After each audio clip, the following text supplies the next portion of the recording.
Some more promising three-year-olds and some minor cups on the way to some major cups over the summer in our New Zealand racing wrap coming up now. And it was raining fair and square at Fielding yesterday by the time they jumped in the 50k Fielding Cup, which saw a horse that was quite impressive over the Hawke's Bay Carnival return to form with a bit of a vengeance in the feature race 5 to Midnight. Let's pick that race up halfway through.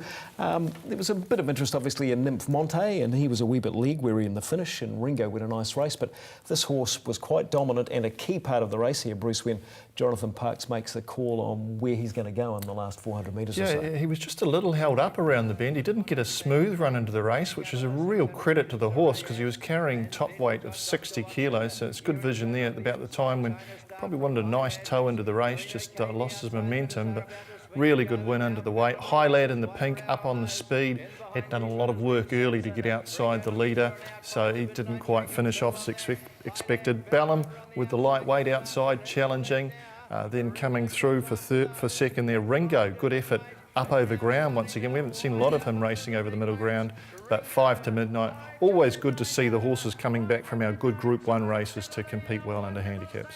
Yeah, he's a good horse. I mean, second last year in the City of Auckland Cup, I think it was, when Huey got suspended, pre-Winks.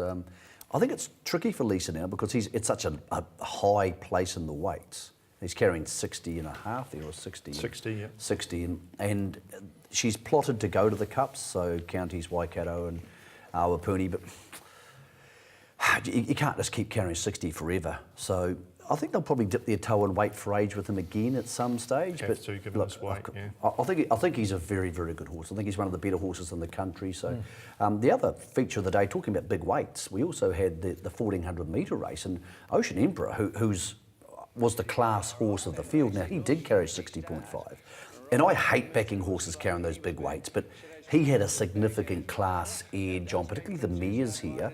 I thought I might see him in front, but he sat in the trail, Bruce, and just everything went perfectly. He got into a nice rhythm. He was rolling along. The leaders rolled off. He didn't have to leave the inside. He just trucked on through. So if you're going to carry 60.5, this is the way to do it. Just don't cover an extra inch. Yeah, perfect ride. Drew the right barrier 4, box seated, moderate tempo. Just a really good win, but carrying the weight 60 and a half kilos, it probably wasn't a deep race, and you would expect, as we saw with 5 to Midnight, horse coming back from the weight for age Group 1 racing at Hawke's Bay to a much lesser grade here. And again, you ask yourself now, what do you do with him? Because there's not a lot of 1400 metre races this side of Christmas. Most of them are the other side of Christmas. He won at Tauranga, I think he's going for that. So you go there, but do you go back to weight for age and go to the Captain Cook? Like, do you keep going to weight for age and keep attempting at these 1600 metres? Because he was a little bit exposed at Hastings at that level. He wins here like a horse you think would be a factor in a Captain Cook, but I don't know, maybe on this, maybe he's a more true 1400 metre horse than a 1600 metre horse. Shadows cast, not bad from a Copeland's perspective. Yeah, Ringo's turning into an old favourite, I think, and if Sampson's in the New Zealand Cup, I thought it went pretty good, but that was in the Fielding Cup beforehand, just making notes on the day generally.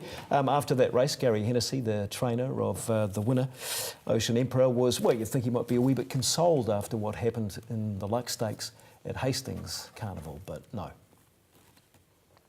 The key to him was just getting some cover, and he was absolutely murdered in the Tarzino. I was really disappointed with the run, and it just stuffed up our whole program. But as you say, he's always shown a heap of ability, and we're back on course. Yeah, he was very settled today, but sometimes he can get a little bit worked up. Yeah, no, he's a lovely horse to deal with, and he's perfect today, as you've seen. What's on the program for him this summer? Oh, he'll go back to the Tauranga weight for age that he won last year, and probably down to the Captain Cook.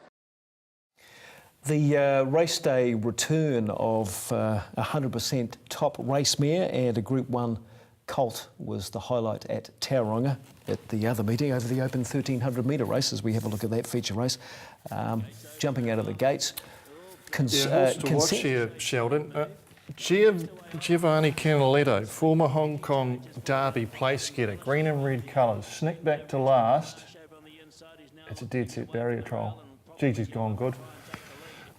Bad luck if you had your $5 on it. Sleeping Beauty gets a pretty easy time at in front. The race changed complexion with Rich Billy Marsh. When they Rich get in the Billy front Marsh straight away, yeah. missed the kick and he didn't blaze in front, he had to do a bit of work to get outside the leader, so there wasn't the pressure of him blazing in front. He had to take it a bit easier.